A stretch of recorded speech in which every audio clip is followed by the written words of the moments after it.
Hello everyone, thank you so much for joining us today on the NCHEZGO program right here on Kanele 97.7 FM. We do host a lot of big figures that people that have done quite a lot and still doing a lot in our respective communities.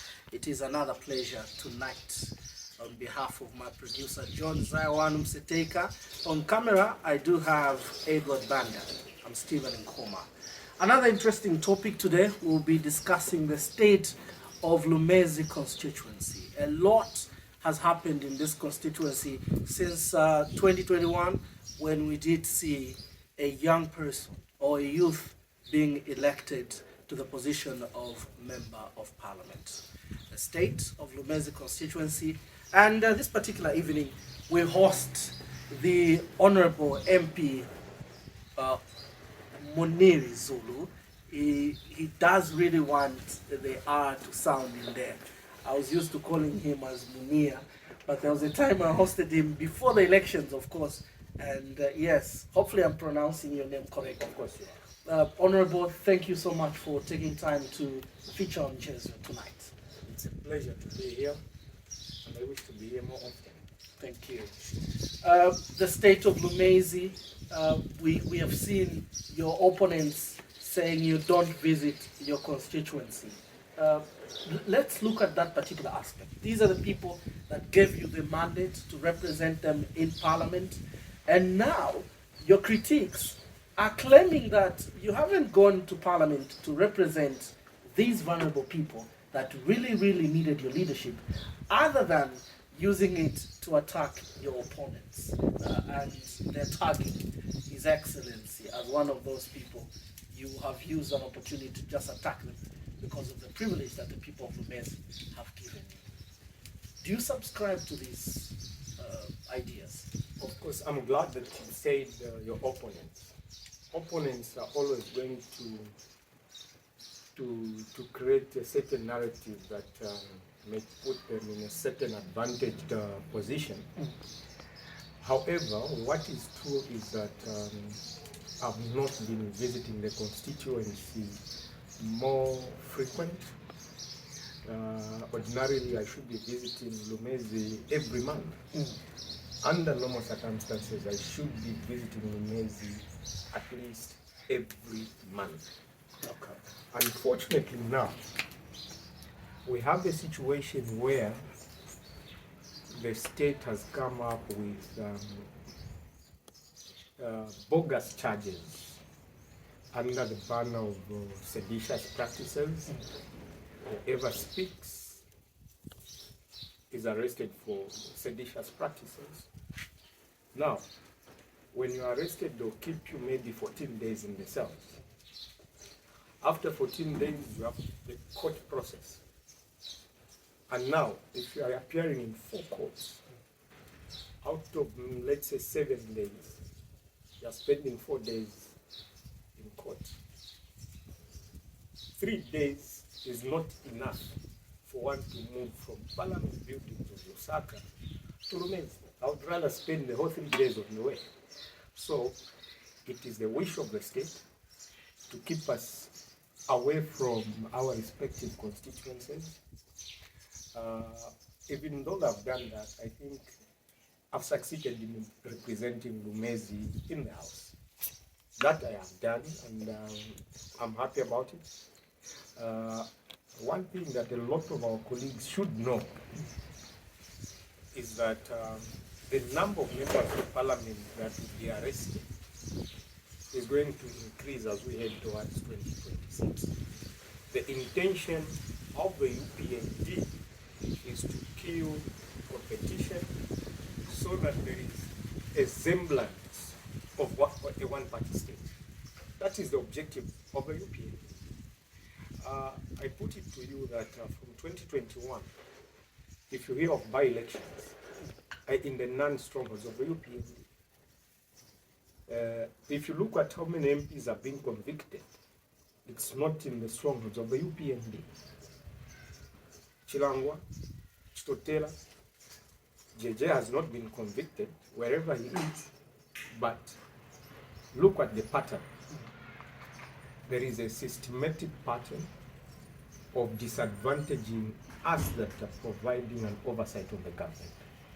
And that determine what I feel sorry for are these people that are got from the UPND strong, like people of Lumezi, Lundazi, Chasefu, Chipangali. Traditionally, these are not UPND strong. So what is going to happen is that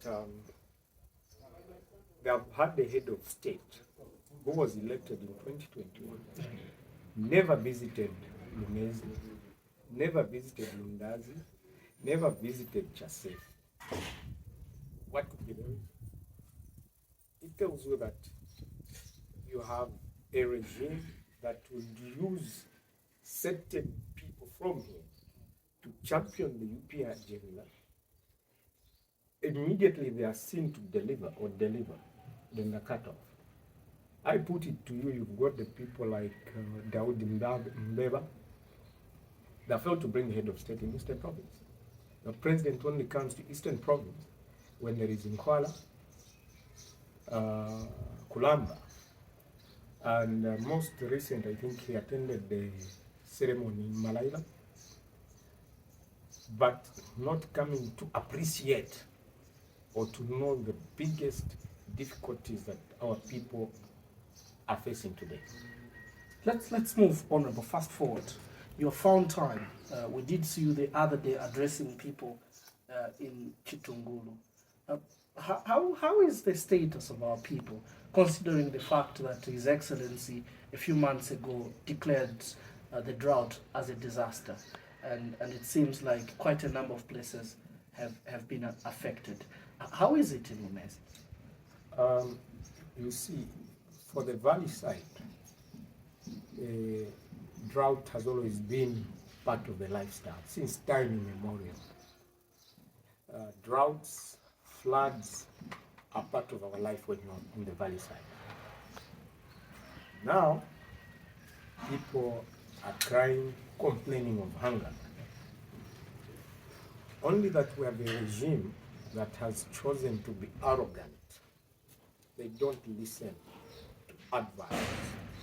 We told them from the word go, the agricultural policies that they are implementing are not attainable. Why do I say so? Is that if you have a group of 10 people, only 3 grow maize, all right? 7 are going to buy their maize from the 3. So what the UPND government has done, they'll tell you we've increased the market price for maize, okay? Now, out of 20 million Zambians, give or take 1 million people grow maize for commercial purposes.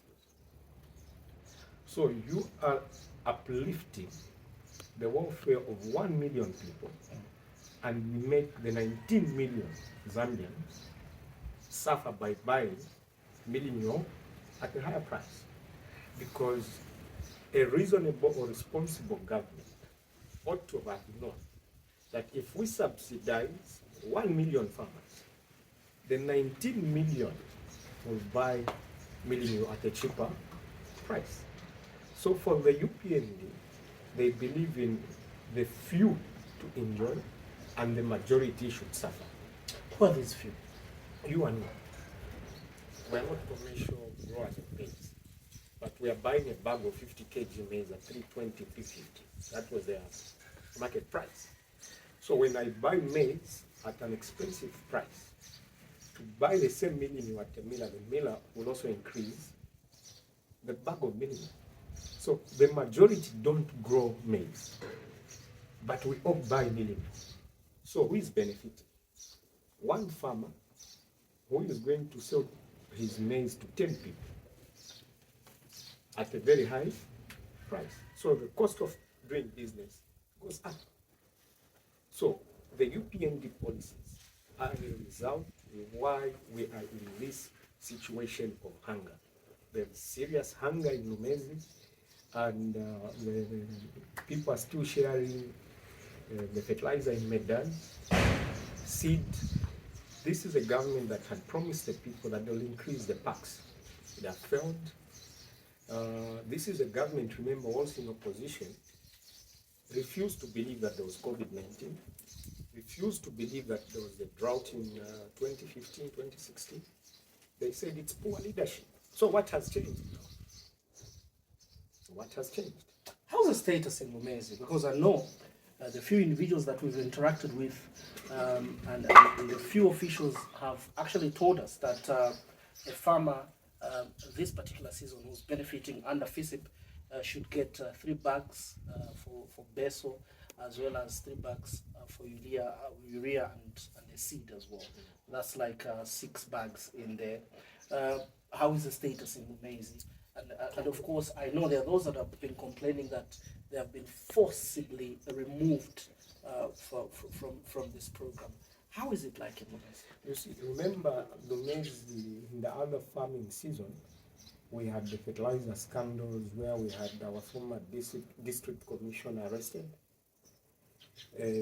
What the UPND have done is they've militarized the civil service with their cadres. So when you give cadres to be the main players in the distribution of fertilizer and seed, the end result is that it's either the cadres themselves are going to be the #1 beneficiaries because of being UPND, or because the district commissioner is a cadre of the UPND, then you don't expect efficiency in the delivery of fertilizer. I insist, the DC of Lumezi, DC Chasefu, these are UPND cadres. Both of them stood in an election and lost. So what the UPND are doing is disservice to themselves and the people. You have brought in a leadership that was rejected by the people in Chasefu, and you give them the position of district commissioner. So they've got personal grudges against a certain set of people. The end result is where that will be equal to 0, or we shall continue witnessing theft of these farming inputs.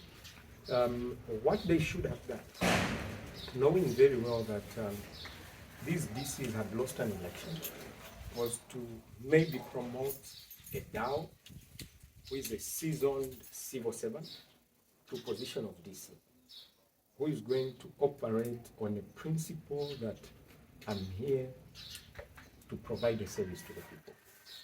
Now, this particular DC who lost an election as council chairperson says we're just trying to vote. Why should I put them on the list of those that are going to have some fertilizer? He's already made up his mind. Even those that are removing under the ban of saying they have graduated, it is 3 years already. Some are innocently being removed because the DC is looking at these issues with political lenses. So, to a certain degree, our people know who is affecting them from having that fertilizer, from having seed. All right? So we have a challenge with leadership. You can't impose people on our people just because they lost an election and they. For me, those decisions that Lusaka makes on behalf of the people here are not taking our people to the promised land. Away from that, there's also another program that the government has implemented in ensuring that they cushion the problems that your people are facing in Lumezi. We are well aware that they have introduced a program. Let's talk about the social cash transfer. They have increased some monies that are being provided to these families. There's also a drought component of it that they are also helping farmers in that particular aspect. These programs seem to be well intended for your people. Are they benefiting adequately? I don't think so. You see, yesterday I was in Shtungulu, the other day I was in Chabukoma. That money they send is 600 money. someone moving from Chitunguru to reach Lumezi, or maybe the center of Lumezi, 250 kwacha. So already, that's one way. So going, coming 500 kwacha. What will 100 kwacha do? That's a question. You give someone 600 kwacha, to and fro, they're spending 500. What are they can't even buy a bag of meat with that 100 kwacha. So for me, it is a mockery. It is a mockery. How better do you want it to be implemented? Fine. First things first. The economic way of running the affairs of the country is sickening. They should have done away with the free taxes that they are given the mines, so that we raise enough revenue as a country, so that we can give our people what is really right. We are failing to feed our people or give them enough incentives because of poor economic management. Had this government been collecting taxes from the mines, I don't think we're going to fail giving them 2,000 kwacha at all. They would argue and say what they are providing now is way better than what the previous government was providing. They seem to be taking steps in the right direction. Steps in the right direction when the country, its economic growth is projected to grow at 1.2% from 4%. That's what IMF has told us. And this is the government that had been praising the IMF every day. So, one thing that the UPND government is good at is to tell lies consistently, such that people start to believe their lies. How possible is it that this is the same UPND government that opposed? Remember, UPND was formed in 1998 with a mission to kick out the MMD government from power. Unfortunately, they didn't succeed. This is the same government that fought Patrick Manwasa. Same government fought Rukia Banda. Same government fought the PF of Michael Sata. Same UPND government fought the PF of this year. Consistently, all these governments were bad. All these leaders were bad. Now that they have formed governments, they have changed the narrative. They are behaving as if we are only in opposition under the 10 years of the PF. They are saying, no, MMD left the economy better than PF. But if the economy under MMD was better, then why did they oppose the MMD? And the people that said in MMD are in this government. Musokotwane served as finance minister under MMD. Felix Mutati served as minister under MMD. So what has changed? They are very good at creating narratives that don't exist. They're, in fact, very bad liars. They're very bad liars. I hear people boasting that we've grown the CDF. Out of 100% of our budget, CDF makes 1%. It's just 1%. So what will 1% do to the country? That takes me to the next stage of our conversation.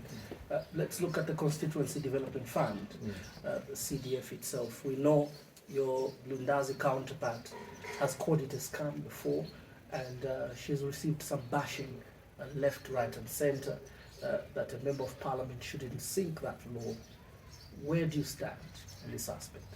I can only agree with her opinion, because it's also my opinion. CDF is a scam. They boast of saying, come up with WDCs so that people could identify their projects that they need the most.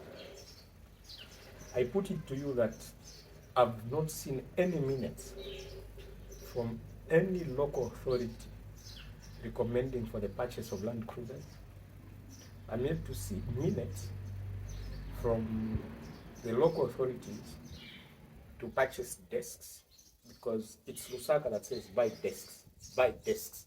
Now, you are buying desks, but you don't have the infrastructure. You put desks on the sun, and if rains come, those desks are going to be destroyed by nature. So what is the priority?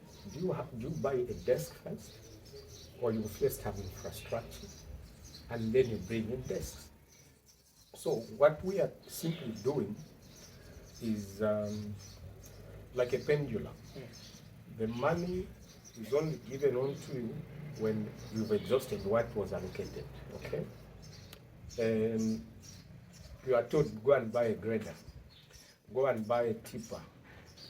Lumezi, Chasefo, under normal circumstances, would have split. If Lumezi is buying a grader, Chasefo buys a tipper, one buys a compactor. When I'm done using the grader, I need the compactor, we swap. But now, you are having equipment that not so long away from now is going to be white elephant. We've seen your constituency buying that. There are quite a lot of machinery that they've bought under CDF, and CDF should be your baby as a member of Parliament. Do you subscribe to the machinery that is being bought for the construction of roads and many other projects that are taking place in your area? Yes, I don't, for a simple reason. The money allocated to CDF is not money that can do as capital projects. It's not money that can change the lives of the people in the nation. It's not attainable. It is meant to decampaign sitting members of Parliament, because there are some people that will believe the story that we were given enough CDF. What did we do with it? Do you think some people have believed? Some people would definitely believe. Lumezi, with most of that boarding school in NCHEZGO, that was not built by CDF. Those are kind of projects that we should have been witnessing. But you are encouraging people to build a 1x3 classroom block instead of building a school. Why not build schools? Why not build hospitals? Why not build clinics?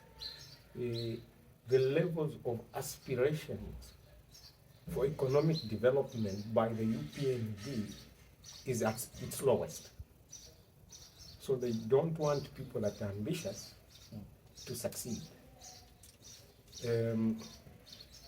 I hear them brag about the Lundazi Bridge, the Suzi Bridge. I mean, we saw who delivered the materials when the work started, but they've abandoned the Chipata Lundazi Road. They came here to launch what they're calling PPP, Chasefu Chama Road. But what is happening today? It's not a PPP. And I don't think works are progressing at the rate which people thought it. There are some announcements that have been made in regards to all this. We've seen Shachitari going back on site, now working on Lundazi Chipata Road. I know you found time to just counter check what's happening there. This is a song that you and your other MPs sang loudly in Parliament. You needed this road to be worked on just like yesterday. Seeing what is happening now, how do you feel? I don't think this will be the road will be done before the 2026.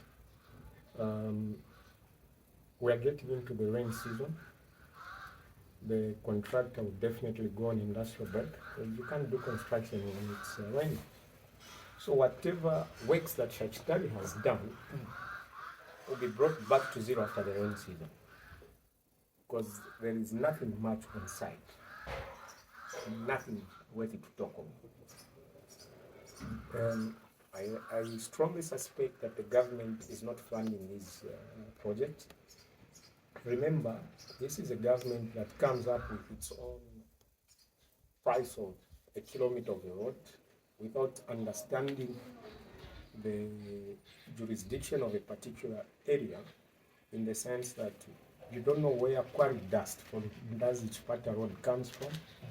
You don't know where the cement is coming from. You don't understand how damaged this road was, because the president has not been on this stage. So you bring the price of Lusaka roads here, same price, it's poor quality of the road. So I'm not seeing how Shachitali would deliver quality works on this road.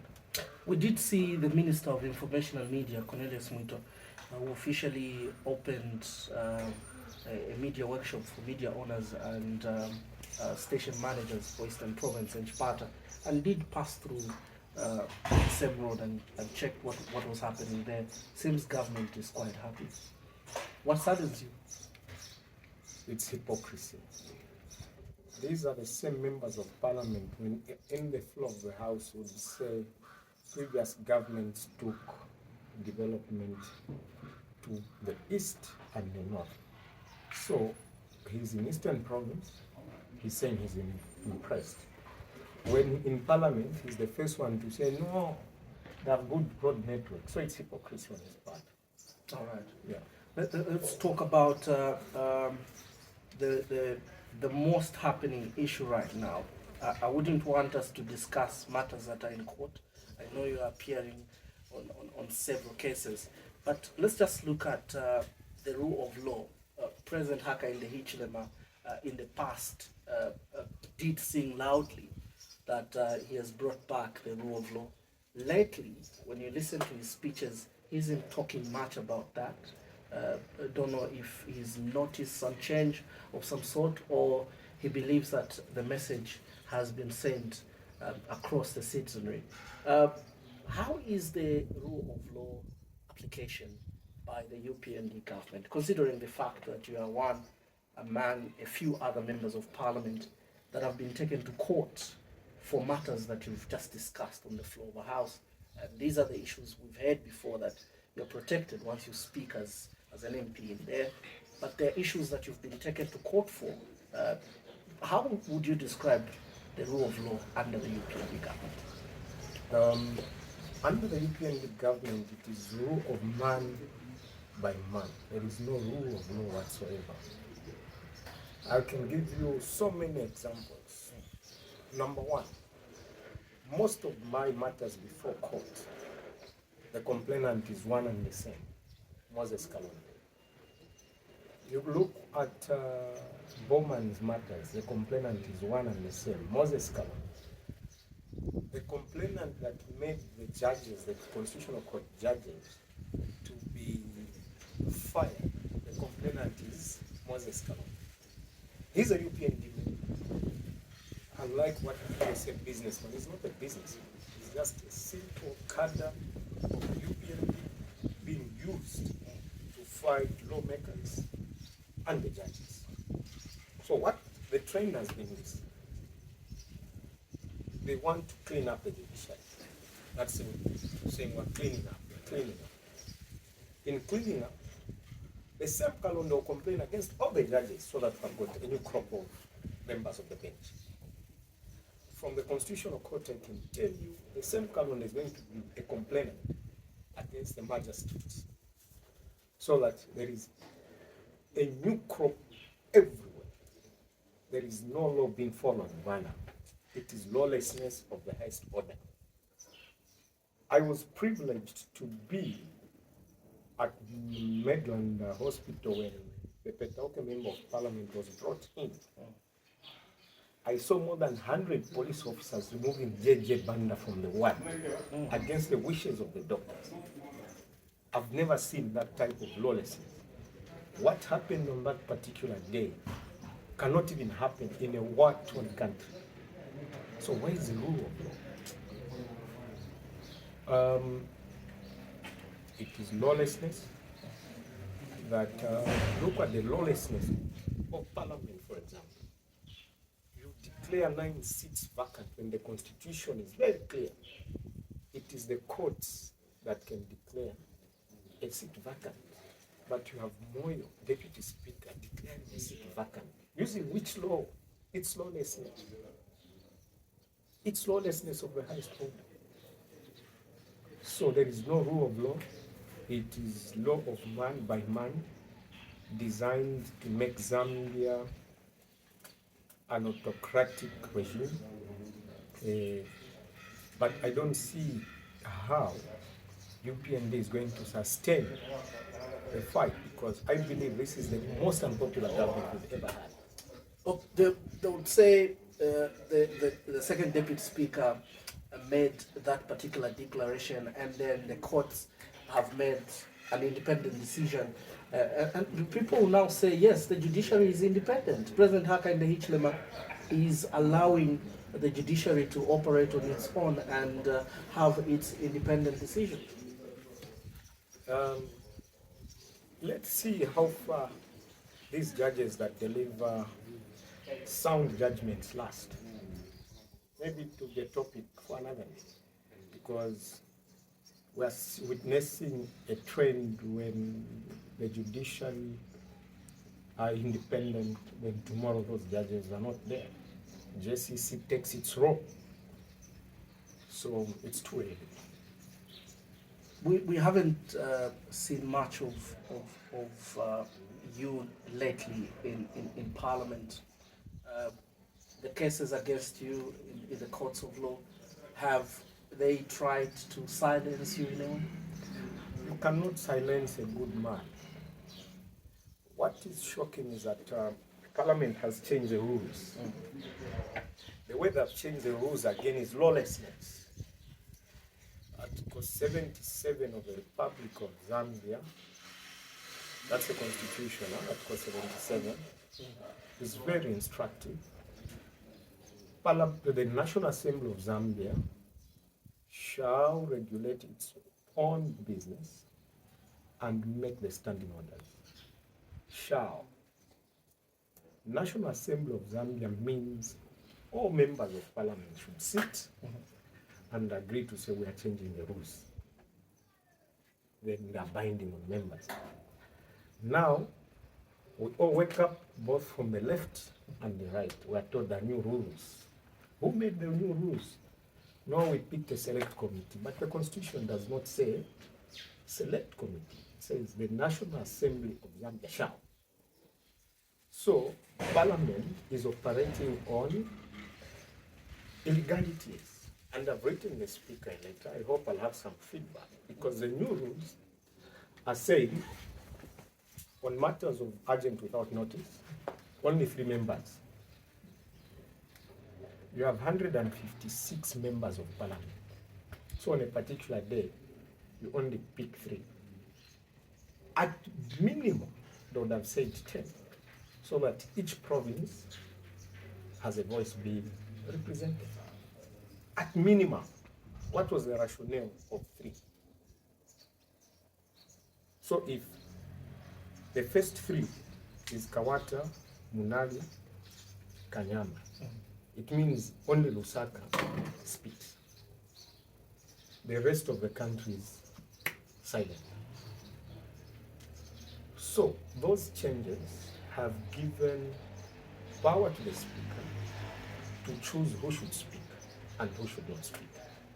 There was a time, I remember, in your Facebook posting, you had complained that they were not giving you an opportunity to speak at the floor of the House and just represent your people very well. How's the status now? It's still the same. The Speaker will say, I've got authority on who speaks. But I didn't go there with the Speaker's authority. I went to Parliament because I draw my authority from the people of Lumezi. So they'll tell you, when you raise a substantive matter, you are told, no, it's my discretion. No, it's not your discretion, Bwana Speaker. The new rules are that, and you see, when you do illegalities, you have to commit another illegality to be seen to be consistent. There are all new rules that they made. Are saying if you are attending Parliament virtually, your face should be made visible in the House, right? Last week, the quorum had collapsed. I raised on a point of order. There is no quorum. The Speaker says, no, some people attending Parliament, but there is no face visible, according to their own rules. So, they make the rules, break the rules, the rules become their source of comfort when the court pumps down. For example, point of order. A point of order is raised contemporaneously when there's been a breach in the House. Okay? In the House, on that particular very day. But UPND MPs will raise a point of order on matters that have not happened in the House. For example, the 9 MPs. Honorable Bandareki rose on a point of order saying those members are not supposed to be in the House. When the judgments happen where? Outside. The practice or procedure would have been, since they have not happened contemporaneously, you're right. So it's a very difficult period that we are living in. It's not easy. Parliament is the people's house where we should be free to either advise government, provide oversight. Unfortunately, it is not what it is. Do you regret having been elected as MP at such a time? I don't regret. Maybe God's plans are not our plans. We needed to go through such a despotic regime for the betterment of the future. None of us is going to sacrifice their liberties.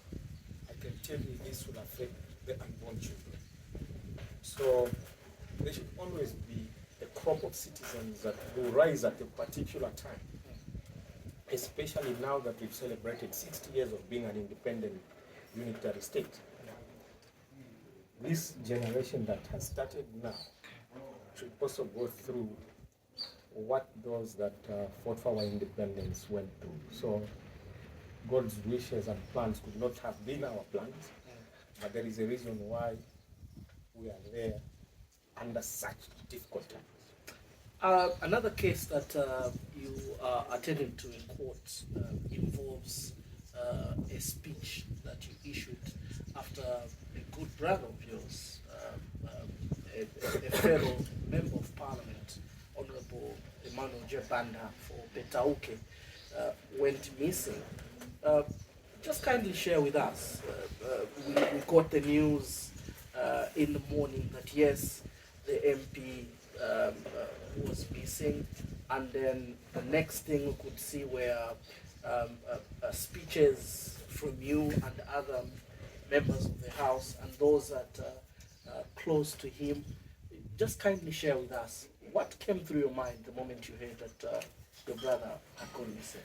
I was out of the country when he went missing. He was in Rwanda. Had to fly back so that I understand what it was. 48 hours later, he was discovered in Kashmir. And then, before he was found, we spoke to it. He said, look, there is no way the government would not know of his whereabouts. Before we knew it, at my Nasoko hospital, at the battalion of officers picking me up, I think I was detained for 13 days. Now, fortunately, judges spoke. Which The a lot of them didn't believe what he said, actually. Yeah. The recordings leaked as well. The recordings leaked, so we wait and see.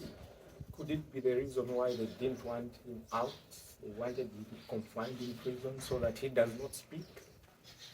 Because no one was talking to his abduction. Until now, the state has never said a word on his abduction. but they're talking of an alleged offense of having beaten some journalists in Chadiza, which happened, I think, in 2016, 2015, 2016. But no one wants to talk to the abduction. All of us that spoke to the abduction were arrested and given different charges. But again, what is very interesting, the complainant is Moses Kalonde. So it's a systematic way of how it is being done, but we're in court. Let's see how fight goes. I pray that wherever he is well, and wherever he is, he can find time to come home and speak to those issues, so that all those that spoke to it could one day be vindicated. I'm very sure that one day he will speak. All right. Yeah. Just around the premises of the National Assembly or Parliament, if you would want to call it that particular way. I know with all those happenings and then you being taken to court, all these things dragging, do you at some point feel like jail is your destiny? No. If I go to jail, it is not because I broke the law. It's because someone is uncomfortable with us speaking. I've never committed a crime. I don't wish to commit a crime. I don't think speaking on behalf of the marginalized should be a crime. Let's see how it goes, but of course, if this government wants you to go to jail, they'll take you to jail. We'll keep fighting. If they take me to jail, I'll not be the first. I'll not be the last. But we'll hang in there. I know. You see, the law says on privileges. The law is very clear. Privileges Act. Maybe as you get to locate that, let's just get to look at the statements that you've been issuing. And also in contrast to what the president has also said on a number of platforms. Do you think the president is being saved because of the title he holds? Do you think if he was in your position, he would have gone the same route of facing all these cases in court? I'm referring to a statement where you're saying Chimbala Takukola, Udumingalato, and whatnot. I'm just trying to think if it was you who said those statements. Definitely. Do you think you would have been in court by now? Definitely, they would have either arrested me for hate speech or seditious practices.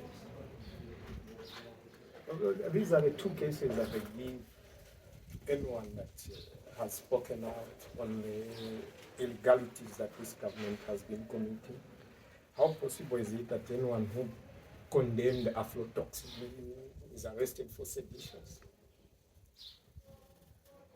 You speak out to the 61 containers that were found in Makeni, that we don't know if they have been administered on the citizen who becomes seditious. Then what is the role of the opposition? To be praise singers? What is our role? If they want a dictatorship, it's very simple. Amend the constitution of the land. Make it one-party state. Let it become law. Now, members of parliament to go in their respective constituencies, you see police officers all over hoovering the constituency. Why? And what shocks me the most is that it's like our police officers don't live in the communities where we live. Maybe they buy cheaper milling, cheaper sugar. They don't buy from the same markets. They don't go to the same hospitals where we don't have medicine. So we live in very interesting times. Maybe before we get to another question, there was something you were trying to look around and when I just share with us. Precincts of the assembly chamber means the chamber in which the assembly sits in session for the transaction of business, together with the offices, rooms, lobbies, galleries, courtyards, gardens, and other places provided for the use or accommodation of members, officers, or strangers, and any passages connecting such places, and any other places immediately contiguous thereto, as may from time to time be designated by the Speaker. Those are precincts of Parliament. So I don't understand how, when you speak from Parliament, you are arrested. When the law is clear. Do you think you fall short of the etiquettes of a member of Parliament? Because we've heard them say the title honourable does not befit you. Then who does it befit? Because I follow the law, not what someone's thinking is. Have I broken the law? The answer is no. So, if you want me to meet the aspirations of a few members, some have been in Parliament for 25 years, they can't understand or comprehend that young people have now risen to the occasion, and also in Parliament. We've given so much insecurity to most of the old guys, so they're not comfortable. They're never comfortable. The answers that they give us when we ask questions are below par. And sometimes you have ministers that do not even know what standing orders to cite on the floor of the House. That's the problem we have. So to think that I breach the law is not true. Instead, they've been breaking the law with impunity. I'm quite conversant with our standing orders, the legally recognized ones and the illegal ones that we're using. I'm quite conversant with the constitutional provision and the Privileges Act. Only that, like I mentioned, this is the most unpopular government. Most unpopular in the history of this country. I don't see how they'll succeed with constitutional amendments. Of course, they'll try to declare seats here and there vacant to amend the constitution because they think that they have certain members from the opposition with them. What they do not know is that even amongst their own members, there are some that have already moved with the opposition. We have overheard. Yeah, some members have moved to the opposition. So on critical matters, patriotic citizens that are members of Parliament will still not support the constitutional amendment. It's just a matter of time. They will labor to have a few friends, Mungandu, Nyambose, Andrew Lubusha, Jonathan Daka in Chadiza, Moses Moyo himself, Anaka Ponda from Isoka. I don't see Siwongile voting with them now, looking at what has happened to the GBM's family. In a way, she feels betrayed. So it's going to be very interesting. Some of these members you've mentioned, you seem to have been together in the previous government because they belonged to the PF and then you were one big family. Now there seems to be that tension, they've taken a different route. Do you still talk to each other? No, we talk. I mean, we differ on our ideologies. I just feel sorry for the ruling UPND. These are people that never supported UPND for 23 years. What makes the UPND think that these guys are going to be loyal to them? Because, I mean, this game is all about loyalty. Loyalty defines a man. So, I know most of them, when they leave UPND members, they're even being called, look at those Bamsirela Bakaba. You know, they think we can trust them. There's this talk. The latest is Dr. Chitalu Chilufya now, who's joined the support to the New Dawn government from the opposition political parties. Do you also think he's a Mserela Kwaka? You see, it's a UPND that spoke from the mountaintop that he's corrupt with Honey Bee saga. until he was fired. So now, I think there's been a backlash with his Mazabuka tree from a lot of members of the society, from Mansa. I listened to a lot of voice notes from the WhatsApp group. I personally sent him a WhatsApp message and he didn't reply.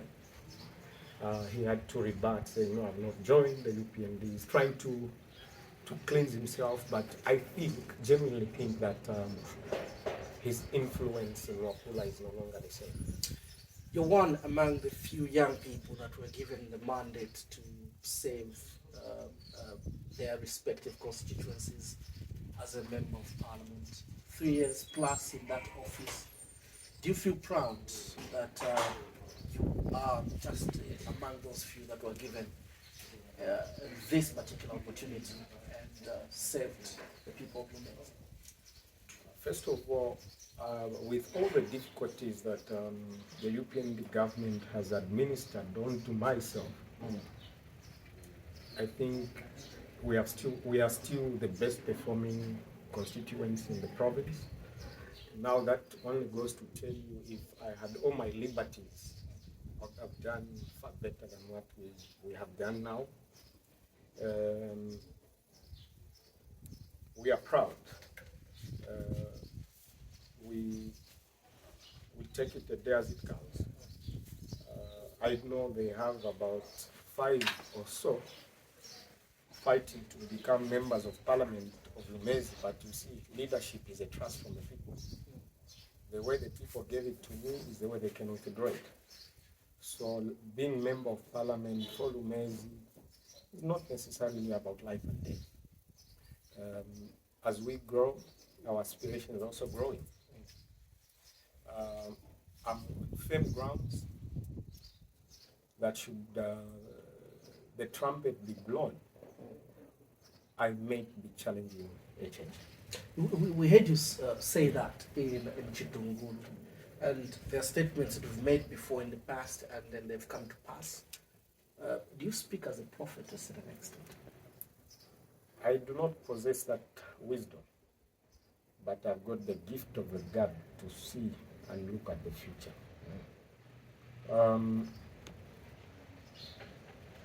It's time that Zambia may go to recent settings, factory settings of 1964, when young people raised to the occasion. We have been let down by the old guards. There are just 2 signals that we are trying to navigate, consume with my friends, and if the signal is right, we'll make the right declaration at the right time. Is it Ichava?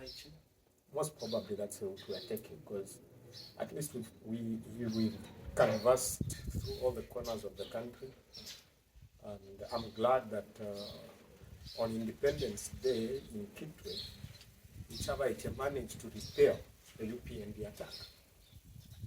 UPND had to retreat because they thought they can beat everybody, harass everybody because they're wearing a red t-shirt. But Ichava stood firm, retaliated, and had to retreat. That shows you we are raising the numbers, we are moving in the right direction. Because what the UPND are doing, they want to beat everybody because the police will not arrest them. So what we are now telling our fellow young people, if the UPND stone you, stone them back. Because that's the only way we are going to survive. Is it that lawlessness? It's lawlessness of the highest order. So if the police officers that are supposed to enforce the law are going to watch people being stoned, being hacked, how many people are going to die? Everyone should raise to the occasion and say enough is enough. We need to restore the real rule of law, not the lawlessness that we're witnessing as a country. Let's look at, I know Lumezi is one of those districts or constituencies that are quite vast, and you have a lot of people on your shoulders. But to achieve quite a lot in that area, you need a lot of stakeholders' support. Let's talk about your relationship with the Royal Highnesses, the chiefs themselves. I'm asking this particular question because I've seen you mingle with the chiefs from the north. You've gone to their traditional ceremonies, and probably the photos that we've seen are showing that you're very, very happy being there. Traditional ceremonies have taken place here in Eastern Province this year. You've never made any stance to come and attend these events, but you have attended other events. How close are you to the traditional leadership? Well, you see, we respect our traditional rulers. Their mandate supersedes our mandate. Their mandate is not that of being elected. We members of parliament will go, come, those to be there. It's quite sad, and I know people do not like the truth. We've seen traditional leaders from the northern hemisphere attend to their children when incarcerated on bogus charges. All right? But that's not the case with us. Us, JJ is abducted, he's tortured. No one of the parents goes to visit him. We're not asking our traditional leaders to condemn the government because they work with the government of the day.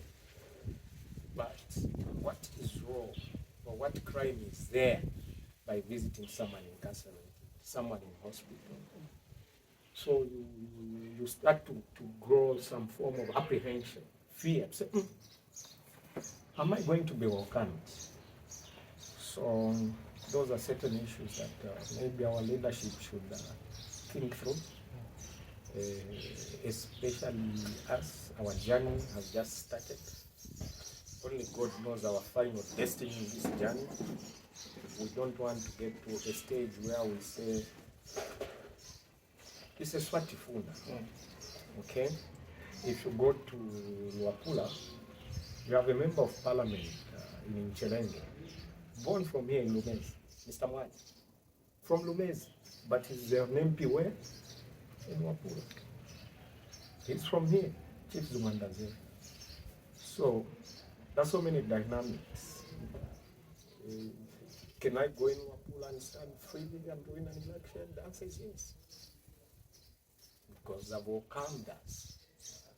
When we're in problems, they reach out. That's all we're asking for. Reach out, encourage us. But we're not seeing that.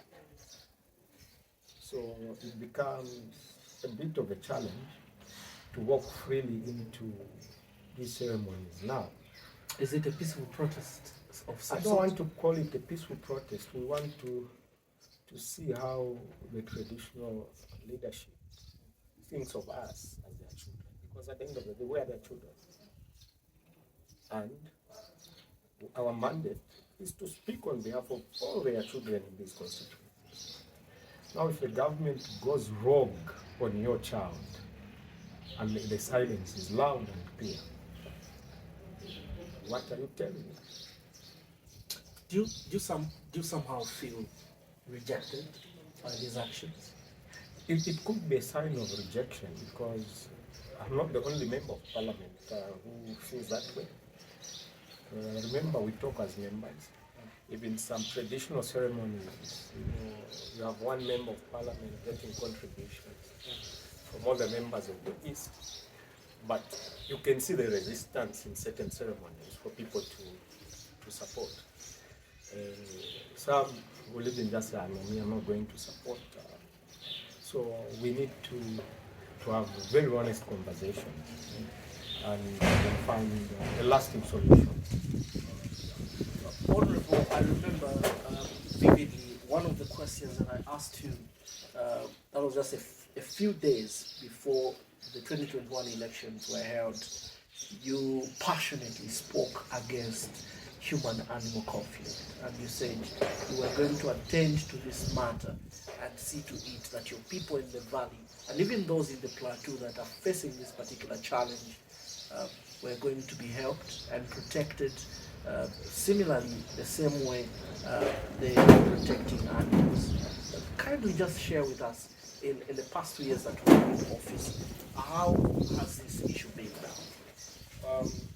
First of all, we took on the minister on this matter. A motion was moved so that there is some form of compensation to those that are affected by the human-animal conflict. But the government and members of parliament shot down the motion using the arrogance of numbers. So what is very certain is that I think in the next session, that's February, April, the private members' motion bill is coming to that effect. So not all hope is lost. The motion was shot down, but private members' bill should be going through. What lessons have you learned from it being shot down last time, and now we want to resubmit it? We've changed the route, and the challenge is this. When you move a motion and it's approved by the House for debate, a good motion, so long as it hasn't been moved by UPND, they'll say shoot it down. For them, it's politics. Isn't there any UPND member you are close Exactly. with and try to... No, there is this whipping system. I can tell you to say, UPND is very predictable. You have people to debate. Jamba Machira, you have Anakoka, you have Dr. Katakwe, you have Amutike, and Miyutu. About 6. Is Maveta there, your close friend? No, Maveta is not the traditional debate of the UPND. Oh. So they have assembled a team that when they just get information that shoot down, those are the 5 guys that you'll always see. Say that motion is BID, same people. They don't care whether it means well for the country or not for them, so long they oppose. But you seem to still have some hope that this could pull through. As we head to 2026, what message are they going to tell people in Kafue National Park? Because that's a stronghold in Mulowezi, Tenziteji. Are you going to say we shut down this bill, yet there is human-animal conflict there? So there'll be these now independent personal decisions to be made by members of parliament. So once we have brought it back, shoot it. So the time could be right for them to do the right. Honorable, we've spoken, and really it's been a very nice conversation. Is there something at the back of your mind that you still feel is very important you should share with our viewers or listeners? I want to be very, very clear. This is a failed government. It does not mean well, and I cannot support them because they lie a lot. They are liars. All the promises they made to the Zambian people, the 10-point plan has not been fulfilled. So it is only right that the people of Lumezi, Lundazi, Chasefu should know that for the last 3 years they've been receiving fertilizer in the dams, and I don't see the status quo changing. But not all hope is lost. Even the children of Israel went through these difficulties. We shall get to the promised land soon. Thank you. All right, thank you so much, Honorable. So tonight we hosted Member of Parliament for Lumezi Constituency here in the Eastern Province. On behalf of my producer, John Zaiwan Mseteka, and the band on camera as well, for those of you that are watching us live on different platforms, would like to thank you so much for finding time to tune in to Kanele 97.7 FM. I've been your host, Stephen Nkhoma. Today's topic was the state of Lumezi Constituency. Till next time, God bless you. Bye-bye. If you like the see my